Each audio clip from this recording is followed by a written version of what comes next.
Okay, magandang araw sa inyong lahat. Ngayon ay mag-unbox tayo ng order natin na carburetor para sa ating Honda Wave 100. So, pinili natin online, bumili dahil mas mura online. Ayan. Mas mura sa online. Kung magpapalit lang din naman tayo agad, ay dapat bago na. Kasi balak sana natin i-repair natin yung ating carburetor. Kaso, tumingin tayo online, yung repair kit pala, halos kaparehas lang ng ng bagong carburetor kapag bumili tayo sa actual store. Mas mura sa online. Ayan mukhang napakaganda yung ating na-order Ayan, kita nyo po yan Ganda kompleto. Ayos, panalo to. Kompleto po yan Tingnan natin kung gumagana off. Yan, naka-off na po yan. Ang on niya ito. Yan, on, off, on, off. Ito kailangan din na pa-practice natin ito ganun. Igalaw kasi tumitigas din yan pag hindi na practice.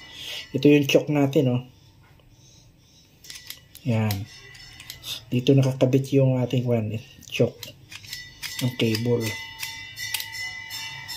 Okay, may nakasara pa para hindi madumihan. Ayan. Mukhang ganda itong order natin. Panalo to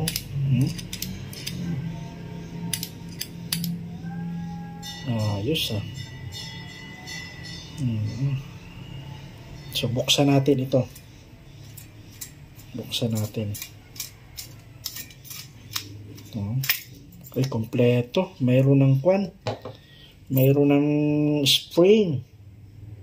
Kasi before, mga kaibigan, wala yang ganyan. Walang spring yan before. Ang ginamit pa rin natin yung ating luma. So ngayon meron na siya Kailangan nating may kailangan ang kunin doon sa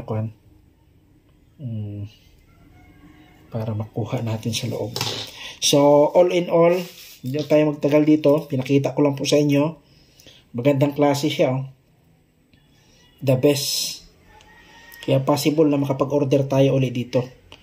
Maganda. At hindi naman ako order nito kung pangit yung reviews. Maganda yung reviews.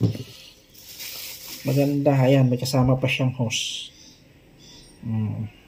Pero hindi naman natin magagamit to kasi may hose naman tayo doon nakaabang.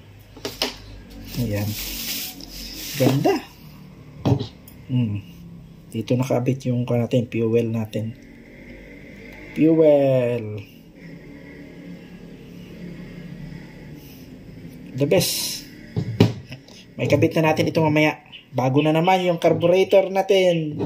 Malakas na naman ang hatak ng ating motor. Wow, very good. Ayos.